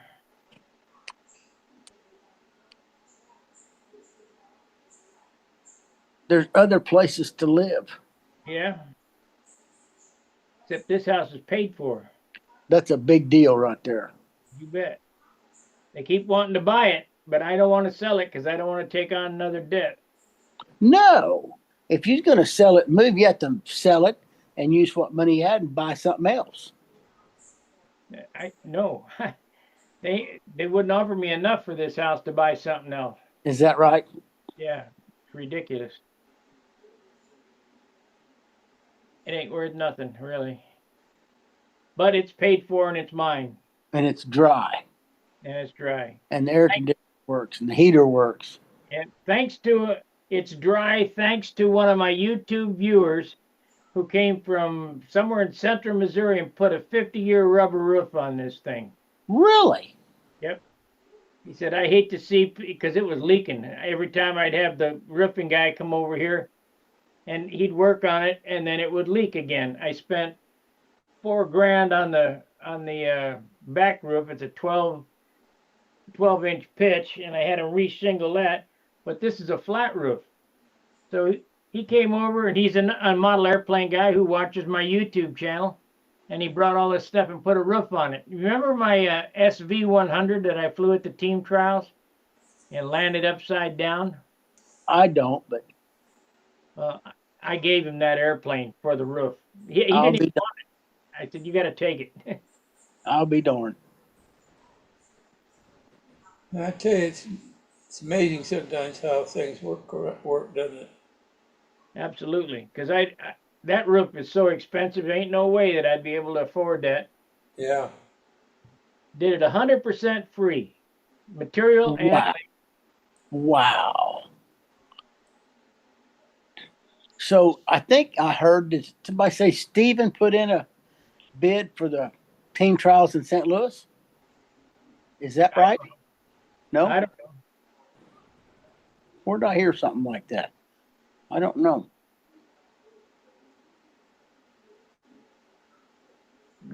No clue. Steve ain't on here.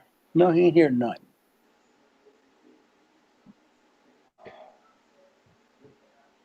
That's a big job too. Oh, yeah.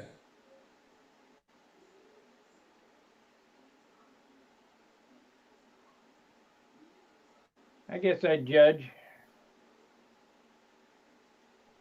I don't know how to judge FAI.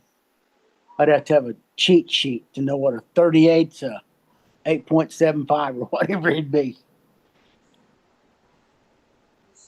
It doesn't really matter what the number is as long as you're consistent. That's a fact. Well, in FAI, I kind of disagree. You might think it's an 8.5 and everybody else thinks it's a 9.5, and your 8.5 could keep somebody out of business because that big 17-point spread can get out of hand pretty quick. I guess if their 7.5 was their 8.5, then it'd be okay. But it's still big numbers. I don't like that ruling, the way they do it myself. That's just me. Well, I didn't see any square eights at the Nats that would receive a high mark for FAI. Did you?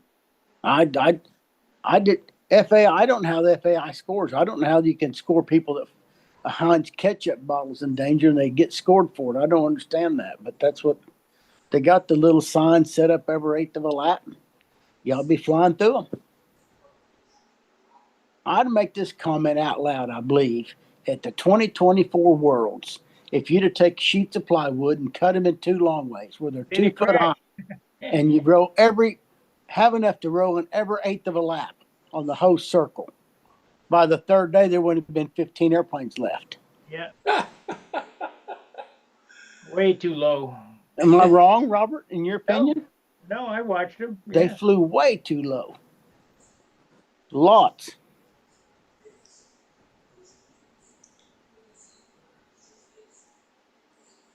In my personal opinion, I think Lu Zhang had the best pattern there. So smooth. She flew nice. She could have been the top 5 at our contest, I think. At the Nats. Yeah. Yeah. She flew so smooth. It looked like one giant maneuver. But I wasn't judging. I just was watching. Yeah, that's me. I told somebody the next time if I go to Nats next year and stick around, I'm going to get me a pencil and paper. I'm going to score the scores on the top 5 day and just see where my numbers come out compared to the board numbers, just to see if I'm in the game on what I see or not. Your numbers don't matter as long as you get the right order. Okay, then tell the right dang order, whatever you want to call it. I Yeah. disagree with all you people on that. A 36 and 36, not a 32 or 40. The rules say this should be this. Well, You I take off this, this, and this. And if everybody's seeing this, this, and this, the number's going to be the same. Well, that's subjective. You know, It one is. guy There might you go. There you go. 38 and another guy gave him a 36, and Well, that's not too much different. But if I see a 36 and you see a 29, there's a problem. yeah, You need to be scoring 18s when I score 29, yeah, and that don't happen. yeah. That's true. I mean, we're all the judges there were pretty close, I'm sure. I think they did. I think they do a good job. I applaud Steve for what he's done for that. Try to get everybody on the same page.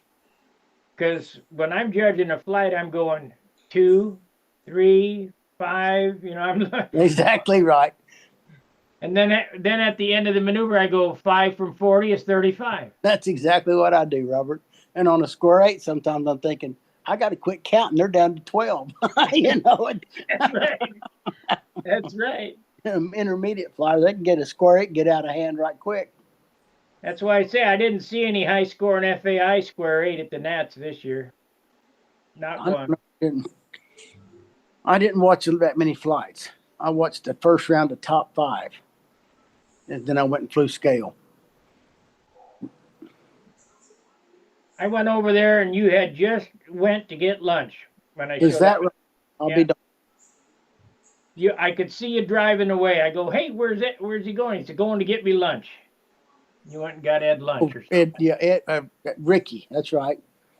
They were they shut her down for however long it was. So it took Colleen to get lunch right quick. I watched you drive away. Oh, well. Ah, darn it. The scales, it's a neat game too, but they're not as dedicated to getting their flights in on time as the stunt people are. You know, they can mess around too much. Well, the scale guys in this area are flippers. We're supposed to go to Frank Beatty's 100th birthday. I don't know if you know him or not, but I know Frank, sure. he's the prominent scale guy here in St. Louis. He built some nice stuff. Way too heavy. He built a lot of nice stuff. If I said for 60 years, would I be wrong? Oh yeah, he's been going that long, easy. I think so too. But he builds these biplanes, and he builds the wing out of 3/4 inch plywood and 1/2 inch plywood side. And, That's it. and he says, "Well, we got to make them so they handle when they hit the ground." Well, you're not supposed to hit the ground, Frank. He's not supposed to hit the ground. That's the goal. He's making them to crash, not to fly. And so, I mean, I've looked at it. It's good looking stuff, but It all is. that paint and all that shit on there makes them really heavy. We flew in that wind at Brodax, and somebody's flying a biplane. I said, "Oh, be careful getting it up that high. Whoa, whoa, whoa, whoa, be here." I really like that yellow, the year that I was there, which was 2016, when I got 3rd place, my first scale contest, 3rd place at the Nats. That's the year I won the sports scale at Brodak. That airplane's only got 10 flights on it, maybe. I'll be darned. You know, people say, aren't you going to practice? I said, practice doing what? Your pattern. What pattern? You know, take off. Come on, man. I can't take off and land and fly high flight and missed approach, man. Something's wrong. So I got 3rd place because my cow flew off and I got disqualified for one round. Yeah. For that flight. Yeah. Anyway, I think I did pretty good. I set out to build my first scale plane and won Brodax and beat Ed Mason in sports scale. Was 16 the year they had that? Somebody had a crop dusting type airplane. That's it. That's remember that? That's the one I'm talking. That thing was beautiful. That thing was awesome, dude. It had the little vein on it to pump the fluid. Yep. The wind generator, it was a wind pump, really. It's a pump. Yeah, wind pump. And Fred Cornyn went after the guy fell down, ended up landing it. And man, it was so good to see it land and not crash. Oh, it was a beautiful airplane. I haven't seen him back since. I think he's probably dead, but I think that Brodax, that airplane's at Brodax. Is it? I think so. I think it went to the museum. I'll be darned. I'm not sure. I saw it sitting on the table at Okay. Brodax. You I know, mean- John's workbench along that Uh-huh. Yes, sitting there. So I've never seen it before. I just assumed it went to the museum. May have. But it was a nice model. It really was. Well, I was getting back to flippers. That's just like that guy. These guys build these, Frank Beatty builds these beautiful airplanes, and he brings it out to the contest and has never started the engine. And they sit out and they go flip, flip, flip, flip, flip, flip, flip. And it won't run. Yeah, it won't run. One year at the Nats, I can't tell you what year it was, Eddie and I started 64 engines in one day at the Nats for scale. You better get electric finger. We had electric finger, and all four of them are never running in less than 30 seconds. At 30 seconds, they was on, running.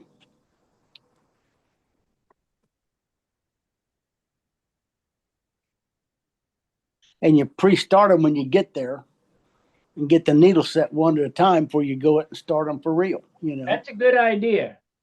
And you got four engines, start Yeah. each one of them and set the needle before you get ready to fly it. Because So once they're running, you can't hear them, you know. So many scale guys don't do that. We did. We started 64 engines in competition, not counting the preliminaries to make sure they ran. Now with electrics, they don't even need that. Just Man, that electric's that's incredible, Robert. That handle that they make, that Yeah. you track the gear and the throttle electrics, that's the cat's meow, man. That's a nice deal.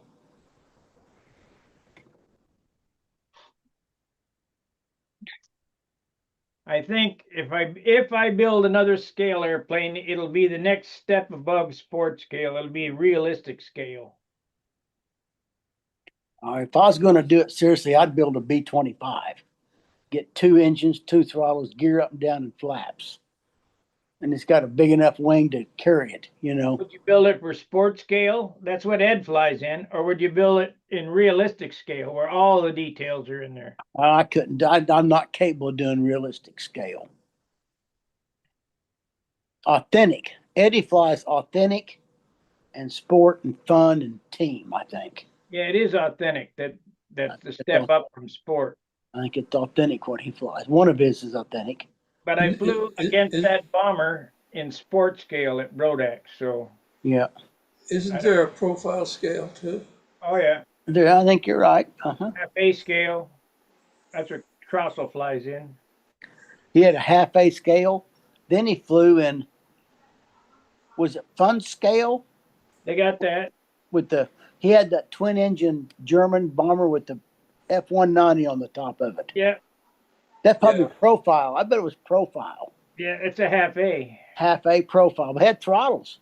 Yeah, Then he had his half A, that Grumman airplane twin for half A that didn't have throttles. now Crossel is a hell of a scale builder. That Boy, he is. that thing that's in the museum. That's a badass Man, airplane. that's incredible. It's I bet absolutely it weighs 50 marvelous. pounds. He flew that at several nats. He told me he may have flew that at 3 different nats and finally won with it once. Yeah, I wasn't around when the Jack Sheets and all that stuff was going on. I guess Jack was quite a scale builder too, I think. oh yeah, yeah.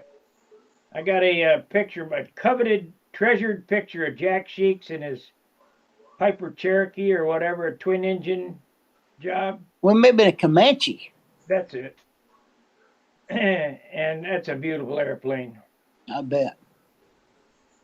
I was in his house once there, went downstairs, spent the night with him, and there was a Robert, I think it was probably a ME 109 on the wall vertically.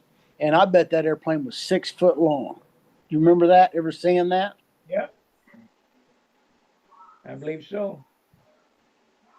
You know, I when I went to truck driving school, which was in Indianapolis, right off Shadeland Avenue, I sold a bunch of equipment to Jack, belt sanders and disc sanders and jigsaws and stuff, so that I could afford to go to truck driving school. Oh, I'll be darned. He was another good one. My hero when I was a kid, he had an airplane once a month. Yes. But the reason being that he could do that, he had a hobby shop, and they were all the same airplane, all I-beams, all the same jigging, root ribs, and all that. He just changed the look of it. Change the fuselage and wingtips and flap angles. Yeah. You ever seen his stunt liner?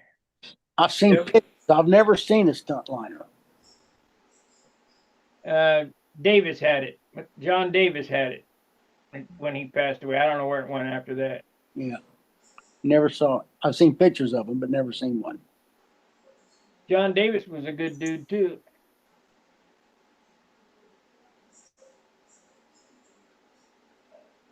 There's a lot of good people. Well, it is that time. It's Okay. 9 o'clock. I'm going to go to bed. I'm going to go Me fly too, indoor me rubber too. tomorrow in Pittsburgh, Kansas. Well, Get y'all up. have a good rest until Monday. We'll see you then. Look forward to it.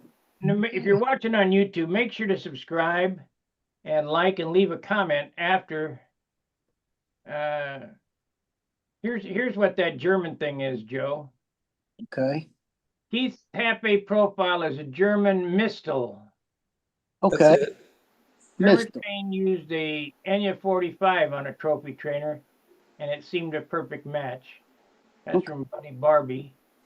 And Lynn Boss says, how are you going to match the cowling to the fuselage? Oh, attach the cowling to the fuselage. 3 screws. And Bryce says, one of our control line flyers down in New Zealand makes a living out of repairs and building mishaps. Good evening, like given, Bob Hunt. Okay, that's the only ones I didn't cover. So if you're watching on YouTube, please like and subscribe, and make sure to hit the bell for all notifications. I appreciate you watching, and we'll see you tomorrow. Fair winds, tight lines. Good night, guys.